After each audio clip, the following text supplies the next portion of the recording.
categories. Action words describe the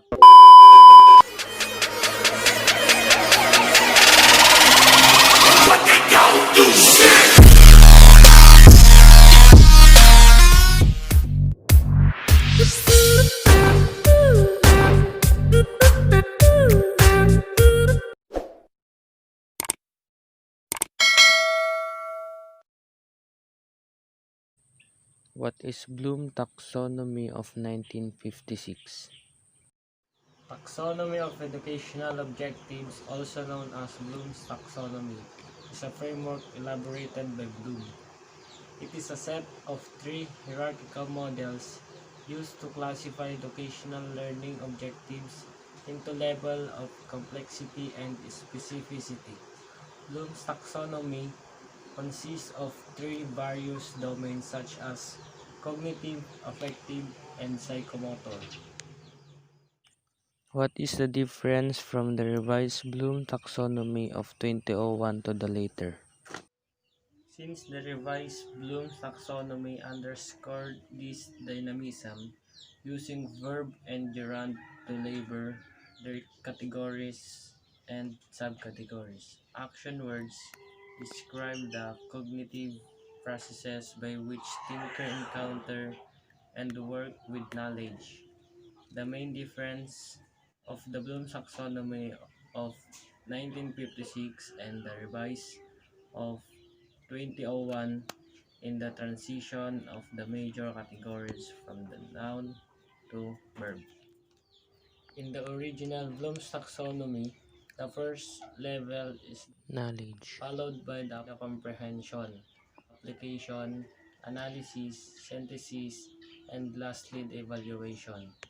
Conversely, in the revised Bloom's taxonomy, the first level is remember, next is understand, apply, analyze, evaluate, and create.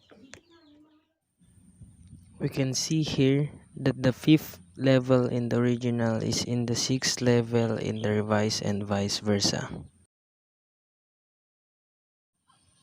Based on the presentation, why do you need the revised Bloom's taxonomy in creating test questions?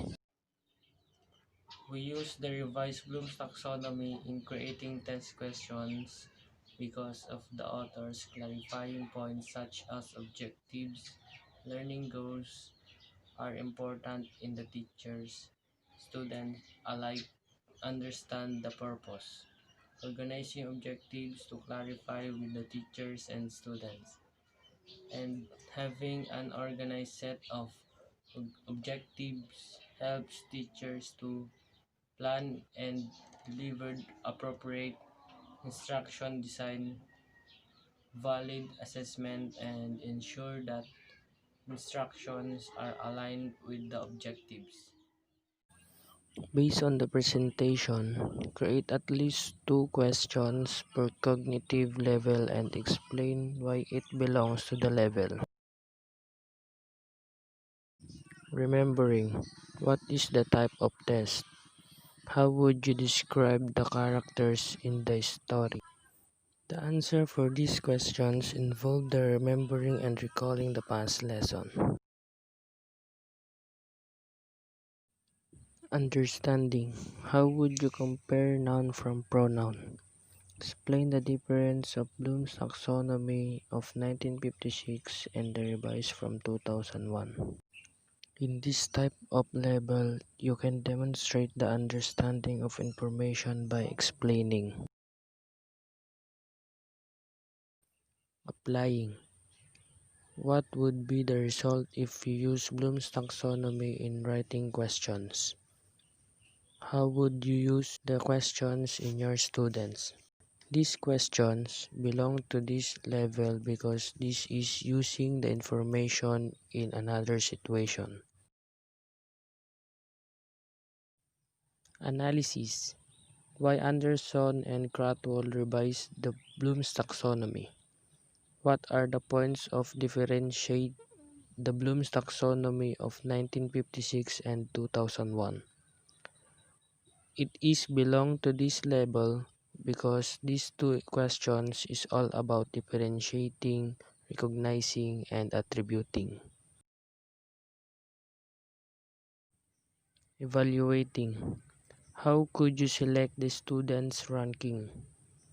How could you prove your ethical conduct? This question is belong to the cognitive levels because this include to justifying a decision or course of action. And last is creating. What outcome could you predict for the mixture of color blue and red? In what way would you design your test questions for the students? This is belong to this cognitive level because you include new ideas, products, or ways of viewing things.